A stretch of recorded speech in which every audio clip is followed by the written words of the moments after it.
বর্তমানে Singapore general হাসপাতালে চিকিৎসাধীন ইনকিলাব মঞ্চের মুখপাত্র ও ঢাকা ৮ আসনের স্বতন্ত্র প্রার্থী শরীফ ওসমান হাদির শারীরিক অবস্থা নিয়ে সুখবর দিয়েছেন তার বড় ভাই ওমর ফারুক। সিঙ্গাপুর থেকে চিকিৎসকদের বরাত দিয়ে ওমর ফারুক জানান, হাদির শ্বাস প্রশ্বাস ও হার্টবিট এখন স্বাভাবিক রয়েছে। আগের তুলনায় তার হৃৎপিণ্ডের কার্যক্ষমতাও বেড়েছে। বর্তমানে হাদির শারীরিক অবস্থা স্থিতিশীল বলে জানিয়েছেন চিকিৎসকরা। সংশ্লিষ্ট সূত্রে জানা গেছে, সিঙ্গাপুরে নেয়ার সময় ওসমান হাদির শ্বাস প্রশ্বাস ও হার্টবিট বেড়ে যাওয়ায় তার স্বাস্থ্যের অবনতি ঘটে। ফলে বিমানবন্দর থেকে তাকে অতি দ্রুত সিঙ্গাপুর জেনারেল হাসপাতালের আইসিইউতে ভর্তি করে চিকিৎসা শুরু করা হয়।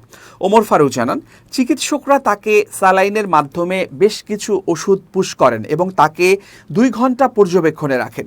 এরপর হাদি চিকিৎসায় সাড়া দেয়া শুরু করেন।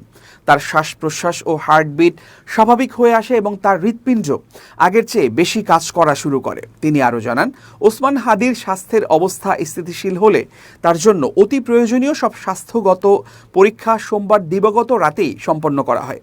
তাকে বিশেষায়িত আইসিইউতে রাখা হয়েছে। সোমবার রাত থেকে আজ মঙ্গলবার দুপুর পর্যন্ত চিকিৎসকরা তাকে নিবিড় পর্যবেক্ষণে রাখেন। এর আগে ওসমান হাদিকে বাংলাদেশ সময় সন্ধ্যা ৬টা ৫০ মিনিটে সিঙ্গাপুর জেনারেল হাসপাতালে ভর্তি করা হয়।